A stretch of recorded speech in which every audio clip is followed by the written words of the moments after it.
practice. So he's responding to persons on the autism spectrum disorder.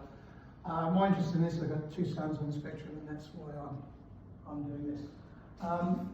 This is just for that, it's a small group of people with autism we go to where we just might need to be a bit more aware of what's going on and how we can assist these patients. Okay, this is my little bit of a disclaimer. This is a presentation to raise awareness and understanding of autism, not to diagnose or treat autism.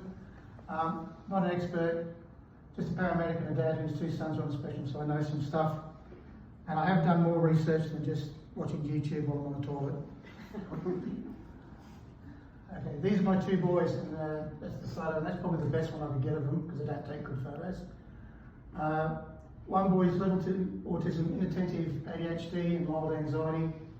The other boy is also level 2, explosive ADHD and severe anxiety. Probably you can tell by the kid who's got the big grin on his face, that's the one who's severe anxiety and explosive. But without additional information, just with a photo like that, you'd be struggling to find out who has what condition.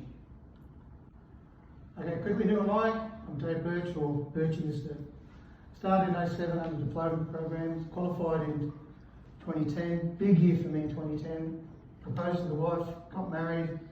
When she said I do, or when I said I do, she said I'm pregnant. The following year, my oldest son was born. Beginning of about March of 2012, pregnant with our second boy, and then in 2016 the oldest boy was diagnosed with autism, and then 2020 the younger boy there's a bit of a delay getting the younger boy because his anxiety and his ADHD was masking the autism symptoms. Alright, this is how Aspect Autism describes autism, and they're one of the more leading organisations within Australia for autism. It's a condition that affects how a person thinks, feels, interacts with others, experiences their environment.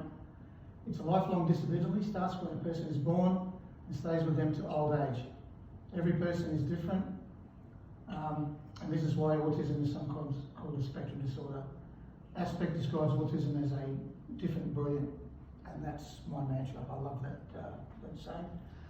Just with it being a spectrum, it's not a spectrum as in not autistic and autistic and you fall somewhere along the line. Think of like a sphere, a globe, and it's like you've got the person who's autistic on this side of the globe, who's different from the one who's on that side of the globe, to the one in the middle of the sphere, because it's such a broad spectrum. It's a neurological condition, not a mental illness, which it quite commonly gets diagnosed as. It's a spectrum disorder. It affects how people communicate, interact with others, and how they make sense of the world. So, well, you'll get information and you'll go, okay, that's what it is, and most people will. Someone with autism will go, oh, it's that. It's just the way they see and process information. Again, lifelong condition, difficulties with communication, social interaction, restrictive repetitive interest. These are often accompanied by sensory issues and oversensitivity and sensitivity to sound, smells, touch. Also, people with autism, they tend to be hyper-focused. So when they're interested in something, they're really interested in it, and it's very hard to break their interest. They're very hard to endure. Because of all these things going on, it can lead to behavioural challenges in some individuals, and this is more often when we're involved. Autism is graded on 3 levels, level 1 being commonly referred to high-functioning autism, or they don't use it anymore, but Asperger's. Level 2, the impact is greater. Level 3 is the most severe, multiple sensory issues, and more often not, when they're diagnosed level 3, they are non-verbal as well. Quickly, so I don't forget, when someone's non-verbal, it doesn't mean they can't hear you, they can't understand you. So if you go to a non-verbal patient, don't be saying things thinking they can't understand you and they're not listening to you, because you could get caught out quite badly. The 3 disorders share many of the same characteristics, they just differ in severity and impact. Excuse me, Dave? Yes? Do you know any statistics around the 3 levels, like No, no. sorry, I don't. Right. Now, while I was getting my information together, I knew there was a difference between like boys and girls on the spectrum, but I just found new information. It was from Flinders University, because I used to say, oh yeah, for every 1 girl there's 4 boys, affects boys more than girls, and that with more research is proving not to be the case. It is believed the relative rarity of neurodivergence in females is due to the tendency for females to be better at masking their systems. They're better at fitting in with their peers. They're more social than what boys are. They also can repress that behaviour, so they don't stand out as being on the spectrum. The other reason why females are underdiagnosed is they've got better social skills. They really like to interact with others. When they're shy and passive, it's not seen like in them as much as what it is with a boy. They have a better imagination, and the whole thing about girls maturing earlier when they're younger, that has a lot to do with it as well. Because they're like that, these symptoms don't seem to appear as early, and so they don't seem to catch it unfortunately, till they're like early teenagers, late teenagers. And a lot of times, it's not until their own kids get diagnosed with autism, they get diagnosed. Yeah. A lot of the assessment, this was the bit I found a week ago, was a lot of the assessments towards finding autism was geared towards males because that thought that there was a higher incidence of autism in males. Now, the information I used to have was 80% males, 20% girls. What it is now, I don't know, because this research is relatively new and it's changing at all times. Would not be surprised if someone comes out in a short period of time and says, no, it's 50-50. Okay, autism plus. As I spoke with the boys and their little add-ons, many people who have autism have a range of other disorders. It's never just autism. Very common is ADHD, and I've seen a Venn diagram of it. The overlap is almost a complete circle for ADHD. And it's criminal, the fact that the NDIS doesn't recognise ADHD, you can't get funding for it. ADD, OCD, PDA, which is a defiance disorder, with kids on the spectrum who are very anxious, and sensory processing disorder, to name a few. The most common disorders that an autistic person will have is anxiety and depression, and that's part of the reason why autism gets thrown into the mental health box and not seen as a neurological condition and doesn't get treated as such. Right, now that we've got a rough idea what autism is, this is how us as first responders, we're going to encounter people on the spectrum. Probably everyone in this room has gone to at least one person. I've found that since my kids got their diagnosis, it's like about every 5th shift. Whereas before that, never, I can't remember going to one. So recognising behaviour symptoms and knowing contacts approach can minimise situations of risk or victimisation of the person with autism, their carers, family members, and also risk to the paramedic themselves. You may learn the person has autism from dispatch, so on the MDT, a family member, someone at scene, or the person with autism themselves may be able to tell you. Or you may not get no indication at all until you're halfway treating and you just sort of probably think to yourself, like, why is this person acting this way? Right. This is probably the most common one and the one most people think about, poor eye contact. So when we're interacting with people, we tend to lock eye contact. That's why I'm trying to engage here and lock eyes with as many people as I can in the room to impart my message, and so I can get feedback, the non-verbal kind, from your eyes. People with autism very rarely look directly at anyone. If they do, it's only very fleeting, or at the corner of the eyes, or what is it, side eye. And some people are so severely impacted they can't look at the person at all. They'll look at the floor, they'll look out the window, the ceiling, they just can't look at the person. One of the theories is that the eyes and the face are so expressive that all that information, plus all the words you're speaking, hand gestures, it's just too much information. It's just too much. It just completely overwhelms the autistic person. If you do go to an autistic person and they're not looking at you, do not force them. The whole, look at me when I'm talking to you, doesn't apply here. What you'll do is you'll enact a negative response and you'll lose that person, and then you'll get their trust and everything back. You'll be paddling upstream without a paddle, sort of thing. Okay, the next one, stimming. Self-stimulation is the term for it. Hand flapping, repetitive gestures.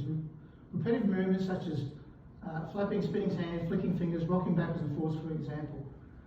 Especially if a person repeats these similar gestures when they're worked up, excited, overstimulated, is known as stimming. It's not exactly known what this purpose serves. My boy, that's his thing, and I've worked out that it means that he's not prepared to move on to the next thing just yet. Or he's got something coming up and he's not willing to participate. For those who do not know the person with autism with this behaviour, it can be off-putting because it's not considered normal. My boy was doing it once when he was playing soccer. Coach told him he was on next, and he started doing this. And the other two kids that were supposed to go at the same time, they thought it was hilarious. And I explained to their dads, and their dad sat them down and explained what was going on.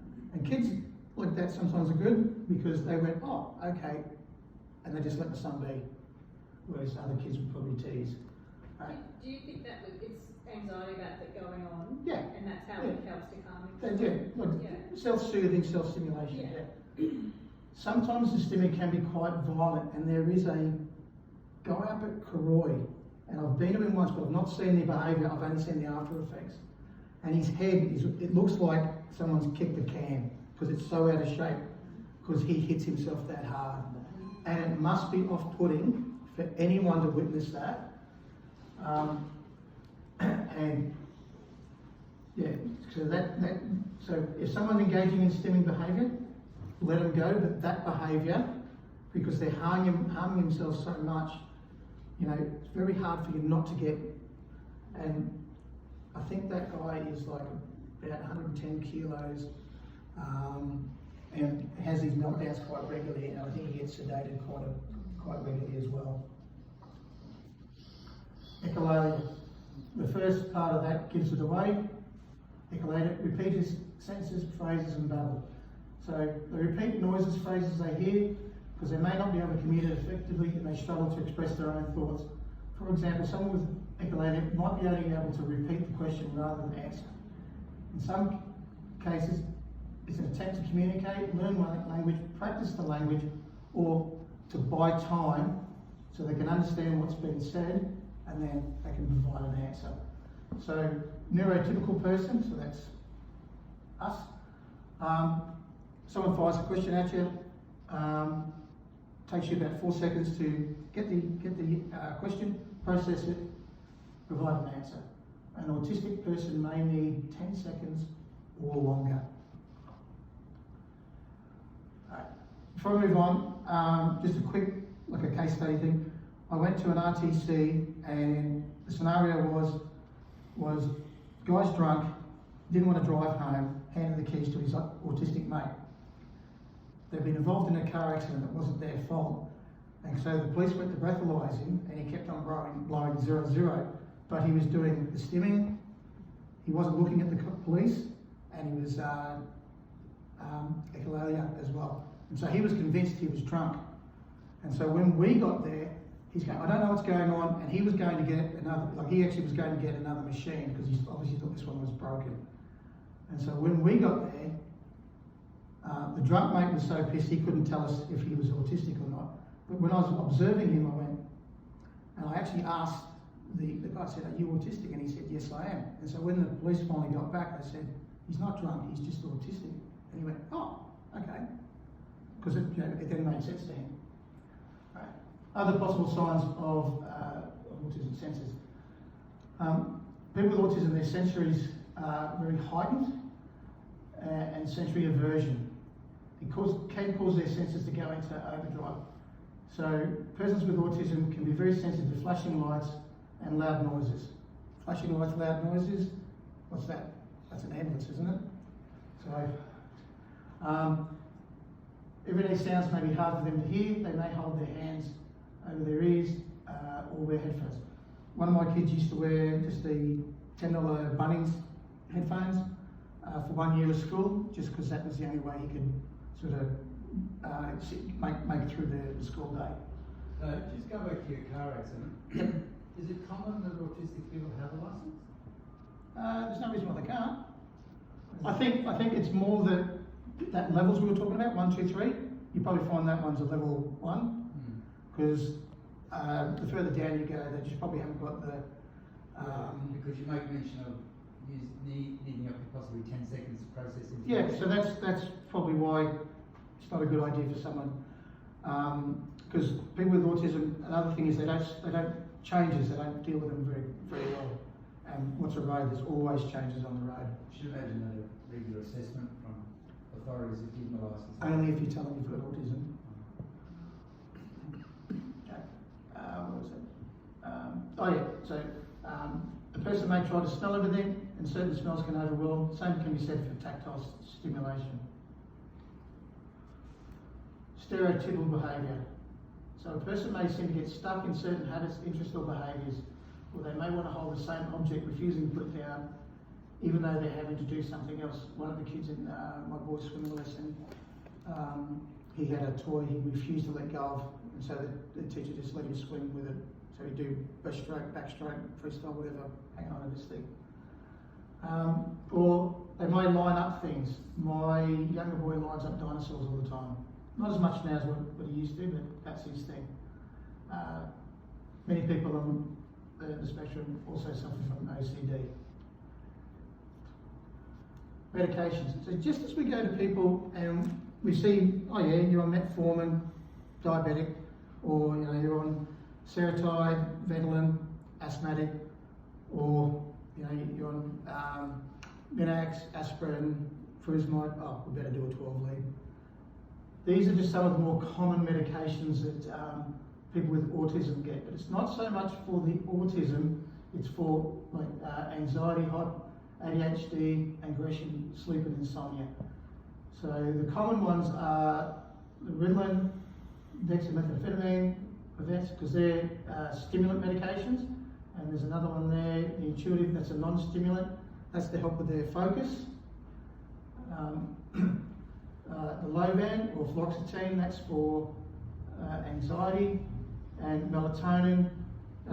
Some of these, because they're so worked up, they don't, their brain just doesn't switch off at night time, and so they need to assistance with that. And melatonin, we all make that. It's not a drug. And as soon as the sun goes down, your body starts making melatonin. Right. Possible signs of autism: meltdowns, more than just a tantrum. And this is the ones that we go to. Sometimes we end up having to sedate and whatever. Okay. So tantrum normally occurs when a person is denied what they want to have and what they want to do. Normally, when a person gets that what they want to have to do, the tantrum resolves. So, and anyone here with kids would know, they want to watch TV and they want to have ice cream.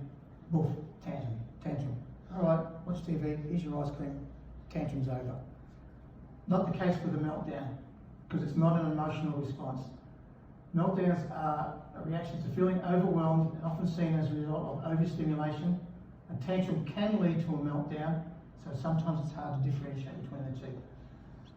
The cause of the meltdown, best way I can describe it for anyone is, if we think of your brain as a computer with a computer memory, so a neurotypical person, they've got this much memory, and they'll use, say, half of it during the course of their day.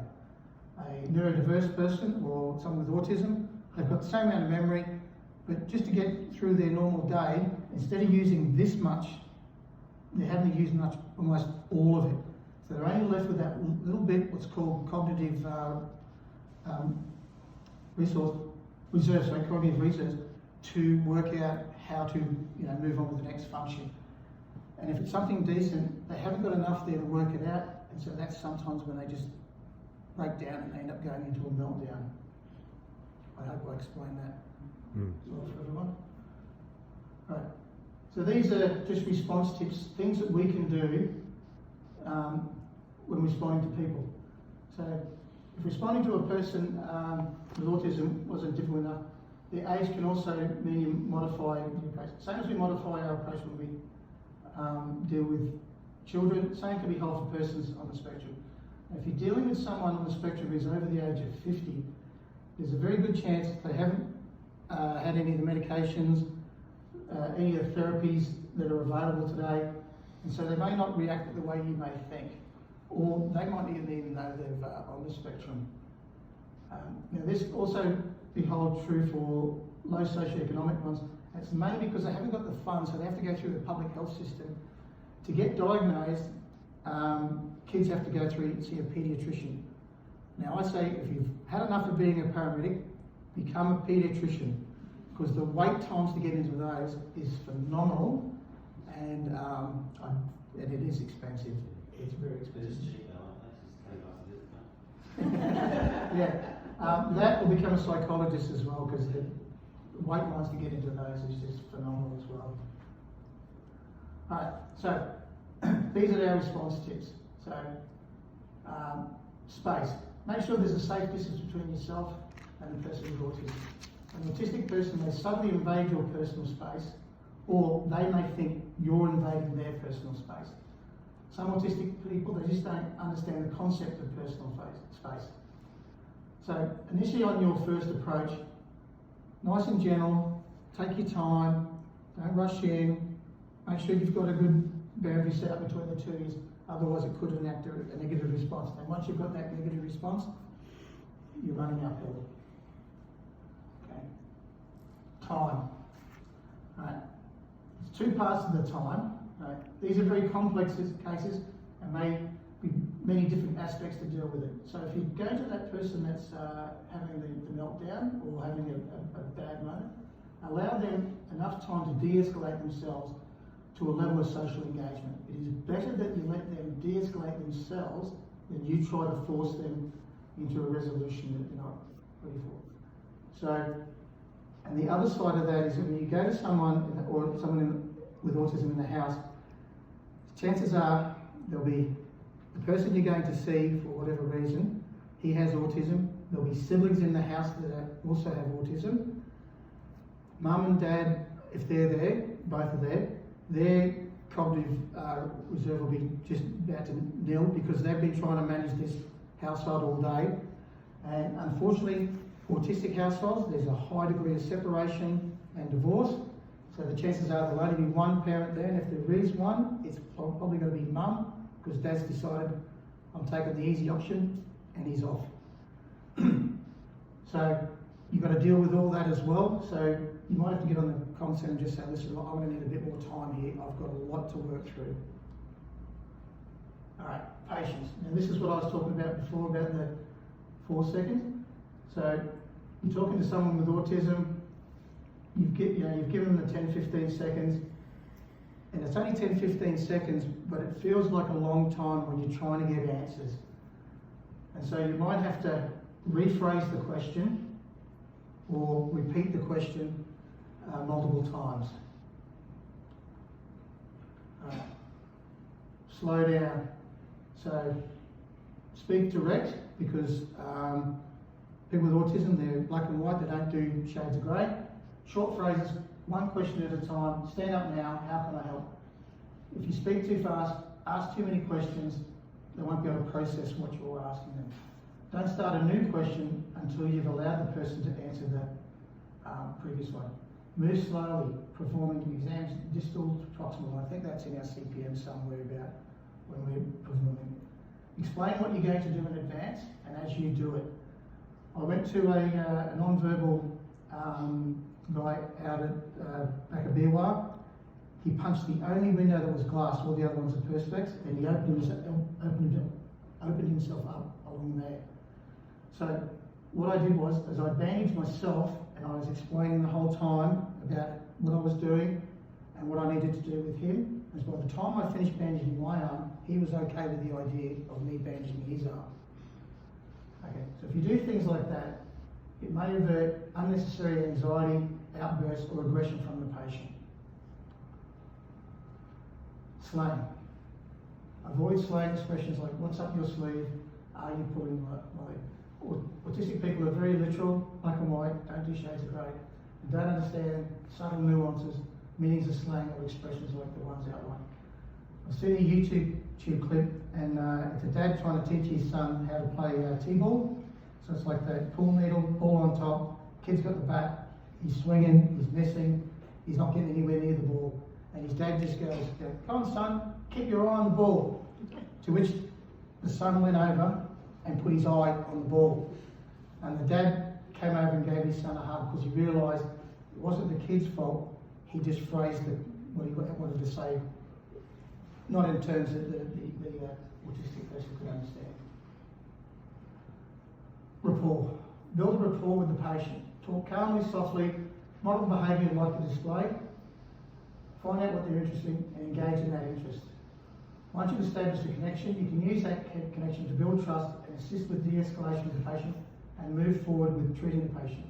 Also, ask a caregiver or someone on scene who knows the patient well what level of support the person with autism needs and treat accordingly. Stickers, stuffed animals alike can be used to calm young children and are helpful in older patients. You can also use like your iPad phones, that sort of thing. My recommendation is you use their phone, their iPad. Because if you give them your iPad and they're, say, watching Bluey or whatever, at some point they're engaged in that now, they're fixated, and you have to get that iPad back. So be careful about that. Alright, it's a team. Most of us do this. Most of us aren't that full of our own self that we, I'm the treating officer and that's it. When you're treating someone on the spectrum, it's a team game. Don't take it personally if the patient engages with your partner better than you. It could be the person prefers a female, a male, someone younger, someone older, doesn't matter. And this happens to many different types of cases where if it's a young girl and she's maybe got a history of sexual assault or something and she doesn't like men, you get a woman involved. And vice versa, some people don't like girls, so they prefer men treating them, whatever works. So whatever you need to do, as long as the patient gets appropriate care, and if you have to, you may need to get someone from outside the crew to be part of the team. So that might be a family member, psychologist, psychiatrist, doctor, someone who may be able to help you out. Technology. Okay. Autism is a spectrum disorder, and one end of the spectrum, the patient will be non-verbal. It's going to make it hard to communicate. This is where your iPad, mobile phone technology really can come in handy. Consider the use of pictures, written phrases, commands, or computer images. Was it Baker Wong, what it's called, with all the smiley faces? You've got that. But if you Google what's called Picture Exchange Communication Center, it's got a whole heap of things. But you're probably just easier on your phone with your emojis, thumbs up, thumbs down, smiley face, sad face, things like that. That's a good way of doing that communication, especially with someone non-verbal. Okay, flexible. If the interval is holding something that they're fascinated with, like an inanimate, allow the person to continue to hold that for its calming effect. Now, it could be a small toy, a finger spinner, or anything like that. If you stop the patient from having this, it's likely to enact a negative response, and it could leave the patient having a meltdown. Now, the last sentence there, this is actually a paramedic here on the case. He went to a gentleman who was about 190 centimetres tall, 110 kilos, big individual, having a full-on meltdown because they were having, they had a fever, I think it was ear infection. Now the paramedic did a really great job. Mum was there, he asked her heaps of questions, found out what was going on, was able to give paracetamol, got the patient down to a level of engagement, got him into the ambulance. Wasn't going anywhere though unless it had a small child teddy bear. We want to say small child about that big and a half-size willy bin that was full of DVDs. DVD player wasn't, no DVD player, just like having a, so do the best he could to secure these items and was able to transport without a hassle. Now, someone would, might get uptight and say, oh, you couldn't secure those items. I do my damnedest to secure those items, than have 190 centimetre, 110 kilo person upset in the back of the ambulance with you. So that paramedic, bravo, great job. Oops, what happened there? No, you've broken it. Okay, something else. Be aware that the person may be having a seizure. Don't let one condition blindside you to what's actually going on. So if the person's not engaging with you and you know they're autistic, then oh, okay, but it could actually be some other condition. This is all part of our training, but just repeating it just for evaluate for injury, because a person with autism may not ask for help or may not show any indications of pain. People with autism, they feel pain. We all feel pain. It's just that they may have different pain responses. That's considered normal. So that's why you're going to be thinking, okay, you see the injury, thinking, okay, they must be in pain. And point. Expect the unexpected. Children with autism may ingest something or get into something that their parents haven't realised. So look for the less obvious casualty and inspect for other injuries. The thing that springs to mind there, the kid who maybe swallowed a button battery or something along those lines. One more thing. Okay.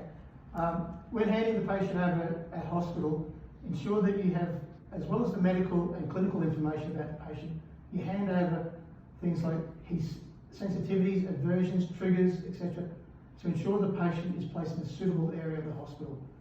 A cube in a quiet, less busy area with the lights dimmed, for example, so like the back corner of what's it, Q22 or something like that at the University Hospital.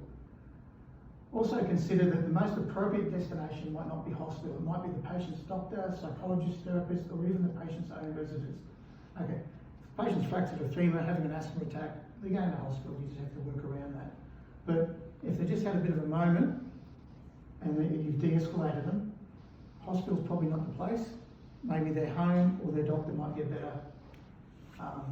And by transporting to someone that knows the patient, knows them well, and knows what's needed, treatment and management for them, it can be a better outcome for the patient.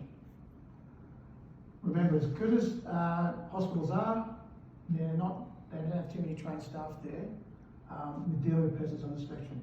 Now, the non-verbal person I had that split his forearm open didn't like noise, didn't like commotion, and so what I did with that patient was when we got to hospital, I rang ahead to let them know what I was bringing in, and then pretty much almost like the old COVID setup, I wrote down everything on a piece of paper, I handed that to my partner, he went in, talked to the nurse, nurse came out, we had a quick chat, and it was one of those moments where about 5 ambulances all arrived at triage at the same time. So we waited about 20 minutes or so until all of those were processed. So triage was a nice, calm, not too busy area, and then they put us in one of the Ritz bays just down from triage, nice quiet area. Okay, it's only a paper curtain, but it's better than nothing. It doesn't knock all the noise out. But that was a better result than just coming in unannounced and the people at the hospital not knowing anything at all. Alright, those are all the references I've used, plus my own personal experiences. Those are my 2 boys when they were a bit younger. When I first did this, I used to start with one of those boys is autistic, one isn't, because at that point, my younger fella hadn't been diagnosed. It wasn't long after that he was. Questions, if anyone has any. Today, I went to a non-verbal, I would say level 3, Yeah. autistic guy, 19. He's a strong boy. He also had cerebral palsy, so he had a lot of those other sort of Yeah. as well. So, and I was, we backed up, it was in Noosa, so we backed up in the Noosa crew. A couple of things we put in there were really highlighted in that case. Number one, the time the Noosa crew got there, we got in hospital 2.5 hours. So this thing took that long to actually manage. Yeah. Getting all the collateral history, finding out his wants and that stuff as well. he has hiccups, so he eats things which he probably shouldn't be eating. Yeah. And he was seen to put a 5 centimetre by 3 centimetre rock in his mouth and walk away, and they couldn't find the rock. So the case was, we believe he has maybe ingested that. So we don't know. Yeah. So we had to manage him to get him, somewhere. But it was all about the management of that. So he had ingested food after that, so we're comfortable that it's probably not in the esophagus. Obviously wasn't in his airway. But the challenge of that was, and the real team approach, actually had Neil Slater, the doctor with me today as well. Yeah. So we ended up today, and then we also pulled the consult one in relation to all his past medical history and all that sort of stuff in relation to management. And we finally got sedated to get down here. But I think a lot of those things you said today, like he had these little beads things, and that was the thing that kept him going. Everyone tried to talk him, move him, kept trying to get him, he would go crazy, but he'd go back to these beads, and those beads were really focusing him. Yeah, so that's his hyper-focus. That's right. Other things, make sure you take this water bottle with him. So after we sedated him, he's going to wake up at the hospital, he will only drink out of this water bottle, nothing else, okay? So we made sure that was there, we made sure that was handed over to the hospital as well. It was just, I think those things that you put in there, especially in relation to a non-verbal person, just makes it really difficult because they can't tell you what's going on, and trying to get all that much you can to safely manage them. We did know that he's been cars, the seatbelt before, he's been sort of tied up and almost asphyxiating himself, so all that's a problem moving in the back of the hand, so we're sticking 5 sort of like straps across them as well. But I think really the take-home point of that was taking the time. But their comms zone is going to be a protracted job. Now, the nursing guys I said were on scene for 2.5 hours. They did a great job even in the hour before we got there, trying to work out the plan for this.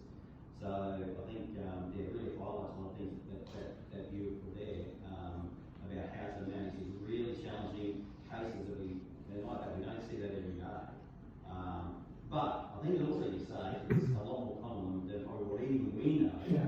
And a lot of those things that you highlighted there, I think are really great things moving forward. And I've seen you do your previous presentation of this, and I've learned so much from that in relation to the care that I had with people who maybe autism spectrum. Well, the thing I brought up about the half-size willy bin and the teddy bear, someone who heard about my presentation, they picked up a few of the tips, and that's some of the stuff that they put in there. But they just did an awesome job anyway. Just quickly, this is not a don't sedate people because they're autistic scenario. I mean, the guy who split the carer, the first thing they said to me was, "Oh, you're going to have to sedate." And the back of my head was like almost like challenge accepted, but I'm not sedating. And didn't have to. But okay, there are times when, sorry, it's going to have to, that's your option because you can't leave the person at home and you can't get them to the hospital any other way. So this is by no means just because you're going to someone on the autism spectrum, you can't sedate them scenario. I'm not advocating that. We went through that whole sort of, this was a big team approach with ACP, CCP, a doctor on scene and a doctor on a consult line. Yeah. They were the people around making that decision for that right today. And I think a key point highlighted from that case is that the importance of communicating with the OPSAN or SOS or OZ a supervisor so that they're aware of, there is going to be a delay, we can't rush this for the patient, the best outcomes